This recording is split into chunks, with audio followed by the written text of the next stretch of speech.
Bien, estamos con Gastón Fernández Palma, presidente de APRESID, bueno, en este caso presentes en lo que es Expo Agro y bueno, y tratando seguramente de hablar e insistir sobre lo que es un sistema que ya está institucionalizado en el campo argentino, ¿no? Sí, es un mecanismo que tiene marca en el orillo. La marca en el orillo es de APRESID, que somos quienes pudimos orquestar el mecanismo a través de todas las experiencias que veníamos realizando de antes de los 80 y que, bueno, en el 89 tiene su punto de inicio a través de la fundación de APRESID. Hemos cumplido 20 años.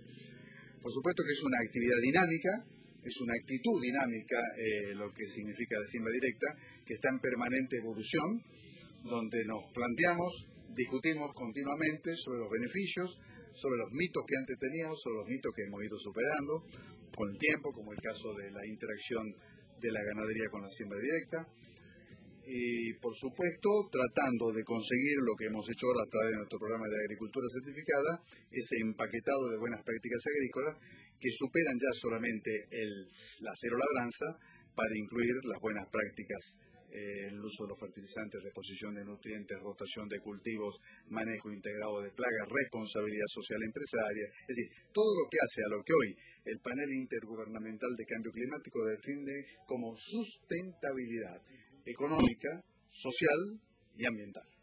Este último de los temas, sin duda, es que es un tema que está en boga, digamos, la cuestión ambiental en este sentido, cómo se viene trabajando en lo que es APRESID.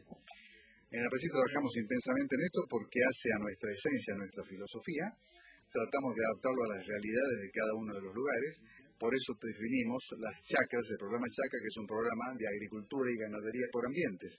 Porque no es lo mismo desarrollar una agricultura sustentable en suelos de muy poca estructura de materia orgánica, como son los suelos del norte, evitando la deforestación indiscriminada, evitando el mal uso de los bosques, evitando la tala, y un manejo de agricultura en esos suelos no es lo mismo que en suelos como los de la pampa húmeda, con 5 o 6% de materia orgánica y perfiles profundos.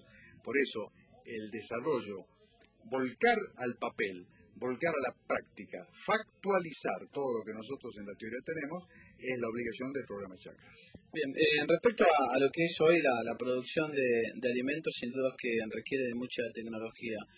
Hoy por hoy los técnicos de APRESID sí que vienen abocados en cuanto a mejorar los rindes sin perder precisamente de vista estos puntos que usted marcaba. Sí, por supuesto, la idea de permanente innovar que tiene APRESID, como decimos siempre, el desafío es innovar, implica tener una agricultura sustentable pero que sea de alta producción. Si no podemos caer en el error de ser principistas en una agricultura que decrezca en sus rindes cuando cada vez son más necesarios, porque vamos a tener que alimentar ya no con la perspectiva del 2050 que es de 9.500 millones de habitantes, sino que hay que darle comida, fibras y bioenergía, para lo cual el suelo tiene que estar preparado. La expansión de los suelos agrícolas está cada vez más limitada. Creemos que se ha llegado prácticamente al tope. En tanto y en cuanto no pretendamos avanzar irracionalmente sobre aquellas áreas que son sensibles, como son los bosques o los suelos de poca estructura. Entonces, ¿qué tenemos que hacer? Tenemos que aprovechar los recursos suelos que tenemos en este momento, el recurso agua, que cada vez más escaso y más difícil y cada vez va a ser peor, aprovecharlo de una manera en que sea sustentable para poder aumentar la materia orgánica, aumentar la biología de los suelos, manejar racionalmente la humedad, disminuir el uso del riego, por ejemplo, y tener una producción agrícola increciendo. Eso se ha logrado con los ítems que partieron desde la siembra directa, la biotecnología y que nos permitió llegar prácticamente casi hasta los 100 millones de toneladas. El año pasado fue un año difícil, ¿no? Prácticamente para gran parte del país por el tema de la sequía. ¿Cómo fue el comportamiento general de los cultivos en aquellos lugares donde obviamente la sequía no fue extrema? Bueno, el año pasado fue un año difícil no solamente por el clima, pero hay problemas abióticos y problemas bióticos. Los problemas bióticos los vamos a dejar de lado, vamos a hablar de la sequía. Yo creo que aquellos lugares donde la sequía no fue extrema, por supuesto, porque no hay sistema que aguante, eso sería ridículo afirmarlo, pero aquellos lugares que han venido desarrollando una práctica de acuerdo a sus posibilidades, por eso hablamos de agricultura por ambiente y ganadería por ambiente, que tenga que ver con el manejo adecuado del suelo, no remoción y manejo de rastrojos en superficie, han podido sobrellevar un poco mejor lo que ha sido el fenómeno del estrés hídrico. Desde ya que tiene mucho que ver también las características de los suelos y los ambientes. No vamos a aprender que solamente con el manejo de una agricultura sustentable, aquellos suelos que tienen una gran limitante en su profundidad y están pasando por extrema sequía, por supuesto que no pueden ser comparables con aquellos suelos que tienen suelos muy profundos y un ambiente mucho más húmedo. Sin embargo, yo diría que en las zonas donde se ha podido manejar estas prácticas agrícolas básicas y elementales en un planteo de siembra directa, la sequía ha pegado con mucho menos intensidad que en otras partes. Y respecto al manejo de lo que es la ganadería vinculado a lo que es el sistema de siembra directa. Bueno, es uno de los mitos que estamos acabando de dejar de lado. Hay una intensa actividad ganadera en este momento, a pesar de que no hubo nunca estos últimos años una medida política criteriosa que permita mantener la ganadería, y que tampoco la veo muy clara que vaya a ser así en el futuro. Los planteos de siembra directa a través del manejo adecuado de las pasturas instaladas en siembra directa, el manejo racional de los rastrojos en aquellos campos que ya vienen con un sistema instalado de muchos años, donde la actividad biológica es intensa y toda esa desaparición que se producía de los rastrojos a través de la actividad biológica permiten un pastoreo racional, también se están utilizando en planteos ganaderos. Es decir, se está tratando de hacer una ganadería que sea sustentable en el manejo de los residuos en superficie, de la no compactación del suelo y de la permanencia de cobertura sobre la superficie. Es el caso de los biocombustibles también. Vamos a llegar a un momento en que los biocombustibles de primera generación, basados en el uso de granos, van a tener que dejar paso al lugar de los biocombustibles de segunda generación. Y ahí se vendrá la dificultad para poder establecer con sentido práctico, con sentido técnico además, adecuado, los porcentuales de rastrojos que deberán quedar sobre la superficie sin afectar la estructura del carbono del suelo para su uso como biocombustible. Finalmente, respecto a la demanda de capacitación de los productores, ¿es cada vez más intensa? ¿Cómo se viene desarrollando? ¿Hay programas específicos? La demanda de capacitación de los productores no lleva el ritmo que a mí me gustaría. Yo desearía sinceramente, con la enorme oferta de elementos técnicos que tenemos sobre la vista, partiendo desde el INTA, que tiene planes excelentes, profesionales de primera línea, capacidad de investigación, capacidad de desarrollo, capacidad de asistencia al campo, más las instituciones técnicas como ACRE, como APRESID.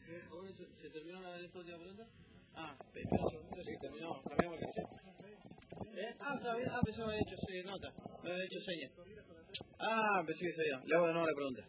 Bien, respecto a lo que es la demanda de capacitación por parte de los productores, ¿hay programas específicos? ¿Cómo se viene desarrollando? Sí, insisto con la respuesta que di anteriormente. Creo que hace falta mucho mayor interés de parte de los productores. Existe una enorme oferta tecnológica disponible en este momento, partiendo desde el INTA, entidad que está en condiciones de hacer investigación y además desarrollo y además extensión. Tiene excelentes técnicos y está preparada para ello.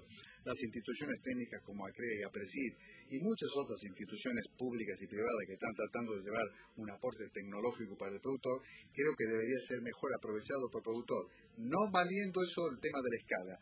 Puede ser para pequeños, para medianos y para grandes productores. Es necesario que el productor, por supuesto, tenga la inquietud suficiente para acercarse. Y tenemos que partir de la base siguiente. Entrar en un proceso de certificación agrícola, hoy a lo mejor puede tener una visión muy corta, decir cuál es la ventaja que tengo. Yo les diría a los productores, de cualquiera sea su tamaño o sea su extensión de producción, que si en el futuro no tenemos certificados los procesos de producción, estos van a actuar como barrera para la arancelaria y va a ser muy difícil nuestra permanencia en los mercados. Usted hablaba de certificación, una palabra muy parecida, pero que tiene un significado totalmente, que es desertificación. Con la siembra directa se ha logrado frenar de manera importante. En la siembra directa se utilizan todos los recursos para evitar la desertificación. La desertificación no es casual, no obedece solamente al recalentamiento global, al cambio climático o al viento caprichoso. El hombre ha hecho una enorme cantidad de errores en ese aspecto. Hemos desarrollado agricultura donde no se debía hacer agricultura y donde se debió mantener los campos en ambientes de tipo ganadero o pastoril. Estamos pagando ese precio, por supuesto, eso sumado a una serie de fenómenos que tienen que ver, a lo mejor, con los fenómenos naturales climáticos, como también tiene que ver con los fenómenos del recalentamiento global y cambio climático, conducen a la desertificación. Nuestras medidas tienden a hacer que la agricultura sea racional y por ambientes. Es decir, nosotros no estamos generando agricultura en cualquier lugar. La extensión del área agrícola tiene sus límites. Bien, muchas gracias. Gracias a ustedes, que lo pasen muy bien.